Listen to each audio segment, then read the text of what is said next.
Kalingap, Hi mga kalangga! please support Wow Live TV. Thank you. Thank you! You're Mr. Good Vibes.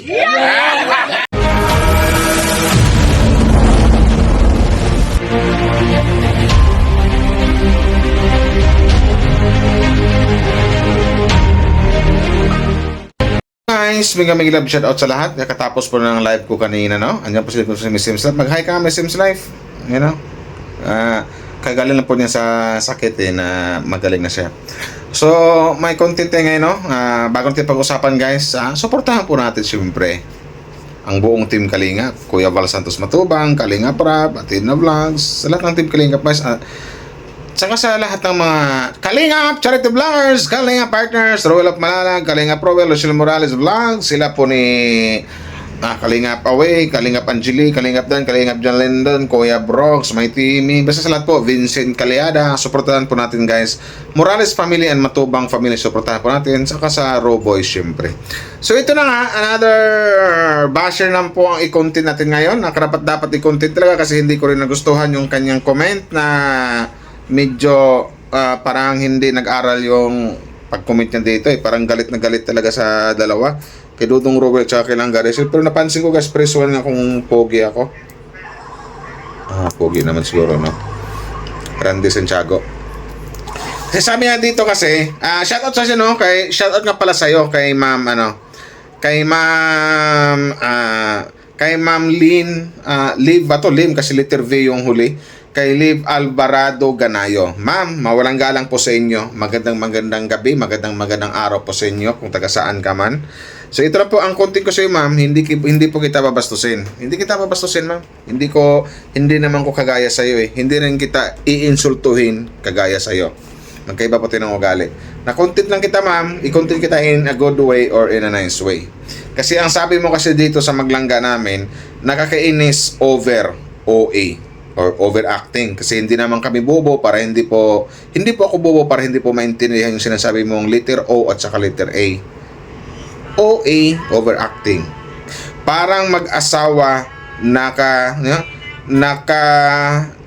mali yung words mo dito, nakakalaswa tingnan or malaswa tingnan.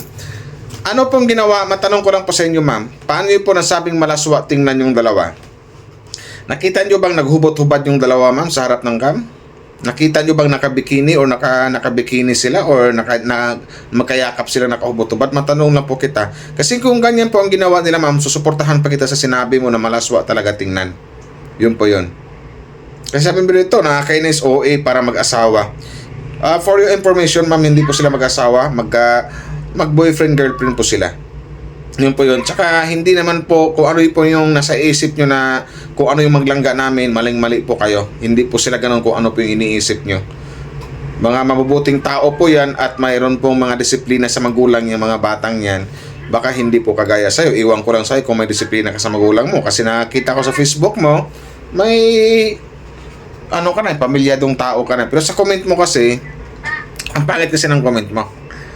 Ang bastos ng comment mo, parang nanghusga ka sa tao agad, hinusgahan mo yung dalawang bata na wala namang ginawang masama sa iyo or walang ginawa or sinabing masama sa iyo, di ba? Kasi sabi mo dito, nakakalaswa tingnan. OA, ano bang OA ginawa ng maglangga, ma'am? OA na ba ngayon ang magmahal? OA na ba ngayon ang iparamdam lang nila ng maglangga sa kanilang mga fans kung gaano nila kamahal ang isa't isa? Hindi ka ba nagmahal, ma'am? Alam ko nagmahal ka na kasi alam ko may anak ka na Pero yung sabihin mong uwi ang maglangga na kalaswa tingnan, saan po banda, ma'am? Matanong lang po kita, mag-comment ka dito sa dito sa reaction video ko. Saan po banda? Ano bang ginawa ng maglangga na bakit nasabi mong malaswa? Nakahubad ba sila? Mayroon ba silang ginawang hindi ka nais sa kanilang mga video or sa kanilang mga live stream? Something like that? Kasi dito sa comment mo kasi walang hinahanap ko yung kung saang kanto or anong basihan or bakit mo nasabi yung mga ganyan na bakit galit na galit ka sa dalawa na yan. Wala namang ginawang masama. Natural na siguro, ma'am, na makita mong malambing sila sa isa't isa kasi may relasyon sila mag-boyfriend sila mag-boyfriend-girlfriend Natural na siguro yung magkadikit. Paminsan-minsan may halik sa noo, paminsan-minsan may yakap. So malaswa na pala yun sa'yo, ma'am. So ang ibig sabihin nito sa Ibig sabihin nito, sa dating ng panalita mo, parang hindi ka panayakap ng asawa mo. Hindi ka panalambing ng asawa mo. Hindi ka ba dumaan muna sa nagkaroon ng boyfriend? Hindi mo ba pinagdaanan kung ano yung pinagdaanan ng ano ngayon? Pinagdaanan ng dalawa? Ni Dudong Rowell at saka nilang Garishel? I-define ko dito yung dalawa, ma'am, no? Kasi una karapat dapat kung i-define kasi ang pangit mo ng comment nyo. Sabihan yung nakakainis. Nainis ka pala eh. Huwag kang manood. Nakakainis. Over OA. Over na OA pa. Parang mag-asawa. Nakakalaswa. Anong nakakalaswa tingnan? Bakit mo sabing malaswa tingnan? Naka-bikini ba yan? Naka-brief lang yung isa? Naka-bikini na yung isa? Nakahubot-hubad ba sila? Para makapagsabi ka ng ganyan? Next time, ma'am, kung mag-comment ka, pag-isip-isipan mo muna kasi ito mga taong sinabihan mo ng ganyan, mayroon po silang defender at isa na ako doon. Unang-una, hindi kita binabastos, hindi kita minumura. Hinanapan ko lang ng kung saang kanto, kung saan banda ng kanto na nasabi mong malaswa yung maglangga namin o nakakalaswa tingnan. Malaswa tingnan, ma'am, yung malaswa tingnan, ma'am, yung mga nagsasayaw sa beer house. Yan, malaswa tingnan yung mga nakabrat panty, malaswa tingnan.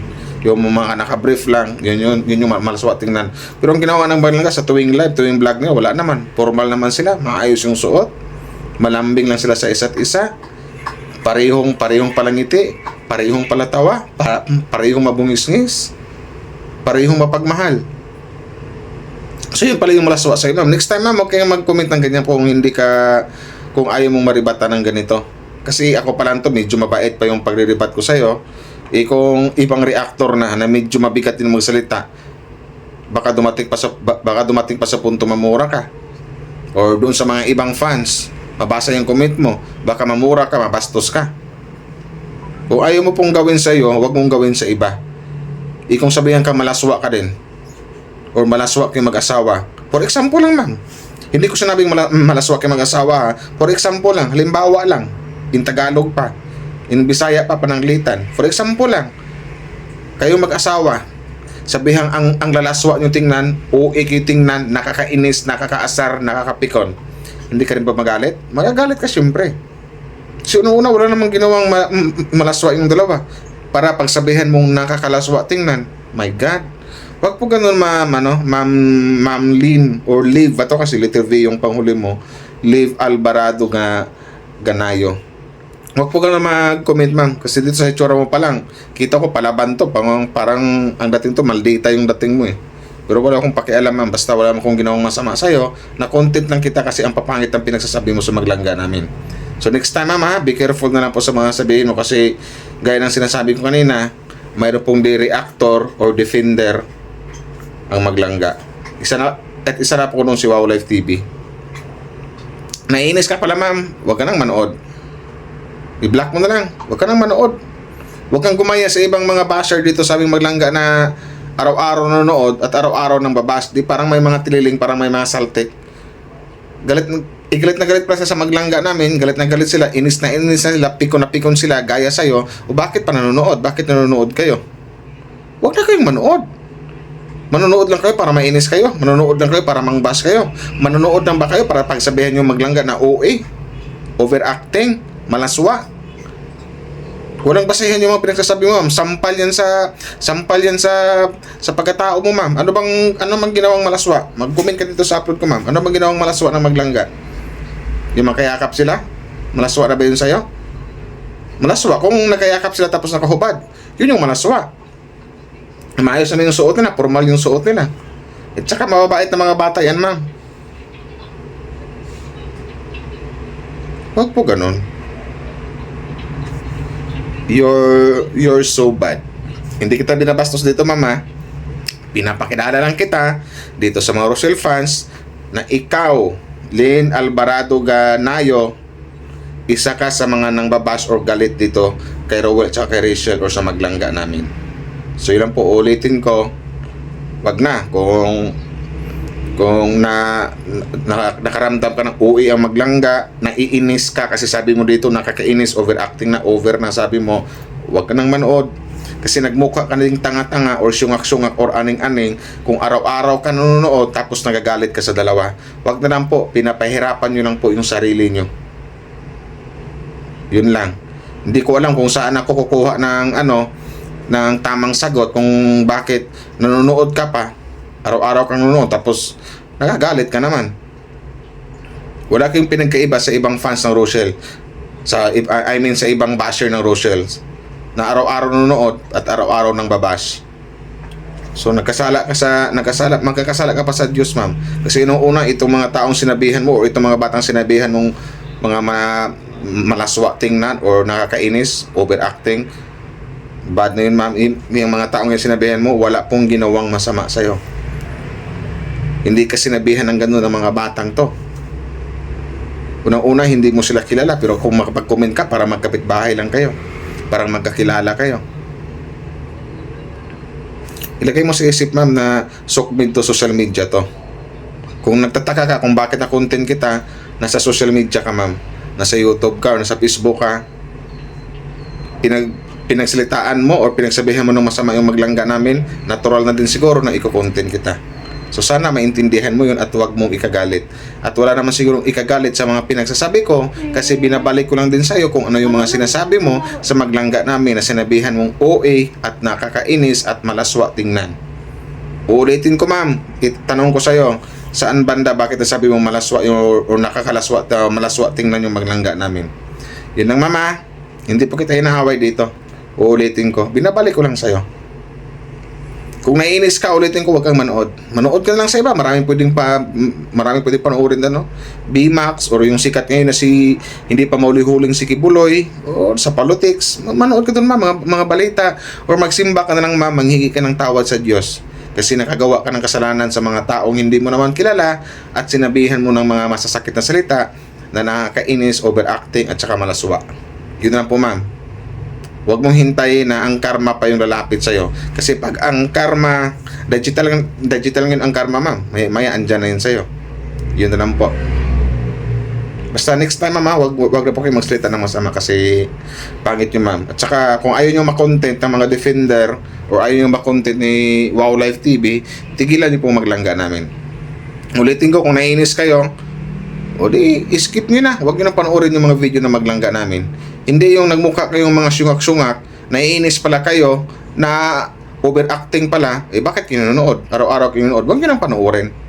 Yun na lang po. Kung gusto nyo, bumili na lang kayo ng sabon namin ni Wow Life. Kinis sa mukha ko, walang filter yan, ma'am. Dahil lang sa sabon yan. Red lips, sa to, lip tint to. Shout pa, ma, ingat-ingat po kay Ma'am Lynn Alvarado Ganayo. Ito pa yun, Lynn Alvarado Ganayo. Shout out sa iyo, ma'am, tsaka sa family mo. Next time, ma'am, magbago-bago na po ang ugali, ma'am. Baguhin nyo na po. Huwag nyo na pong tirahin ng maglangga. Pakiusap lang po kasi kung hindi mo titigilan ang maglangga, hindi rin po kita titigilan. So, magandang araw po sa'yo, ma'am. Ingat po kayo palagi. God bless. Salamat. Salamat, Rochelle fans, sa mga nag-like and share. We love you guys.